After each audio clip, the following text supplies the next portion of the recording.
From the Annotate tab, I select the spot elevation, and then I go here in this part, and the 3 meters that's shown here is compared to our base 0 point. So I go to the ground floor plan, and then I go here, and then I put this on wall section, and then I'll put this cut over here like this, and then we go here, and then I'll draw this one from the floor to right under the suspended ceiling, and there we go. All right, so let's see what's next. We go here, and then here, then I go here and I select this one with this one. Let me just see where this is. Oh, it seems like I've mistakenly measured the level underneath, so let me just go over here and then I'll fix it. So it's 2 meters here, but as you can see, the height for our door here is 2.1. And then we have a problem here. Let me just pull up the type properties. It's 2.2 here, and it's according to the CAD file as well. Therefore, our suspended ceiling has a problem in these two areas here. So I go to the comments here, and there we go. So alright, let me see what I should type in here. I'm going to type the height of the suspended ceiling given in the AutoCAD file is lower than the height of the door and opening of these spaces. The map needs to be checked and corrected. And as I type this one here, you need to remember that these comments that we write in here are what separate your work, a well-done work, from a mediocre one. These are what help you to build a more professional project and can help you deliver a project that's more satisfying to your contractor, and it can guarantee your future jobs as well. So now that we've done that part, let's go to the next part.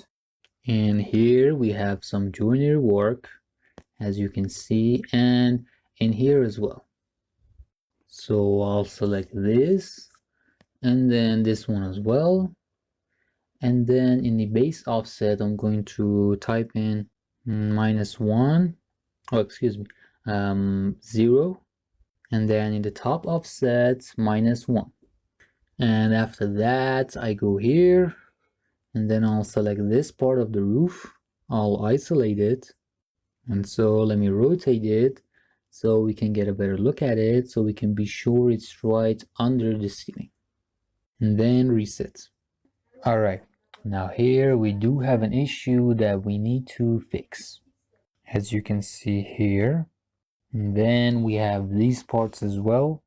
In here, the joinery needs to be moved. It has to go up and be in line and be directly underneath the ceiling. We need stairs in this part as well. So we'll just leave this for later on after we fix the issues. And then we'll talk about these ones as well. And after that, I go to the upper floor here, because I don't think there's much details left in the ground floor here. The only part that may need to be fixed is the opening here. This wall needs to come down a bit, and then the joinery needs to be fixed, and the suspended ceiling as well, even though we said we need to do the suspended ceiling in detail. But for now, we're about to finish the overall project in itself. All right, now I go to the first floor. So after we've done the first floor, we're about done with this type. So let me just open up the visibility graphics menu, and then from the import tab here, I'll uncheck these two here, this one and this one, and then this one as well. Let's just go to the plan here. This one is okay. And then we have some joinery work to do in here as well. So let me just give a quick explanation about the joinery work that we're going to do in the CAD file here. And after that, you can do some of the joinery work based on the explanations yourself, and then we'll continue after that. So let's go to the first floor plan here. And up to this point, we've done the walls and the framing as well. And here we have some explanations for the spaces that we have here. So here we have a living room, a kitchen, bathrooms, the terrace, and so on. So here we have the furniture and then the flooring, which is mostly done with ceramic, and there's not much diversity in it. Most of it, as you can see, is first grade Iranian ceramic, and it's 60 by 60. And in here we have it 30 by 30 and so on.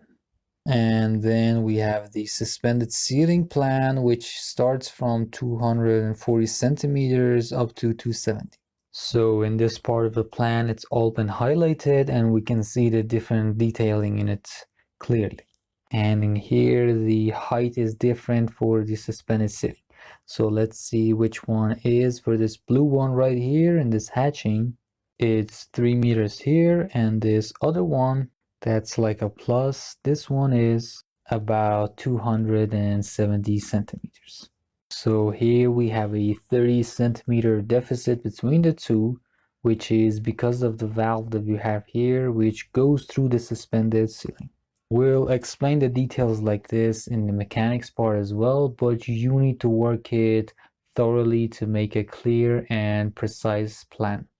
And even though this is a guide, it can really help you just get a grasp of how the whole planning is done for your future projects. All right, let's go to the joinery chart here. So here for the bathroom, we have grade 1 Iranian ceramic, and it's 30 by 30. And it also has waterproofing insulation. And then let's take a look at the walls. We don't have any cornices here, but we do have grade 1 ceramic tiles here, and they're 30 by 60. And then here for the suspended ceiling, we have a gypsum panel. And then here we have wooden door with wooden frame with mesh inside and wooden cover. We've put the door up, but the type is oily and semi-matte, and the color is walnut. So it doesn't have any windows either, but here in the explanations, it says the tiling is up to the suspended ceiling, and the ceiling height is measured from the floor. So we go to do the joinery according to the chart we have here, and as you know, because it's a type, the rest of it is based on this one as well. But we need to get a quick check-in before we actually get to the joinery and be sure that there's no differences between the different floors that we have. But firstly, we need to put a terrace over here, and then we go to the upper floor and we also have it here as well. It's just in a different position. So the terrace for this one is on this side and this one is on this other side. And the rest of the floors are according to the type. So there are no differences between them. But I think there is a mistake in the plan here, and I'll explain why. But I'll need to look further into it as well. So as you can see here in the plan, we have a terrace-like structure here. And then we have the door here, that's the opening. And then over here we have a duct. Let me just pull this up. It's right here. And then here we have the floor drain that's placed here. But then we have it in the lower floor and it's put in this part. And then this one, it's been put in this side. So one is on the right and the other one's on the left. But this will cause us to use more piping and more pipes overall, so we have a solution. We can either ignore it and put them on one side, or we can edit this part here and put them on the other side. So here we have the terrace, but we don't have any over here. So I think the terrace is the only difference we can see between the floors. So we can deal with that, and after we've done the first floor and the editing for the terrace, we can just copy it for the next floor as well. So I'm going to do the joinery and then we'll continue later.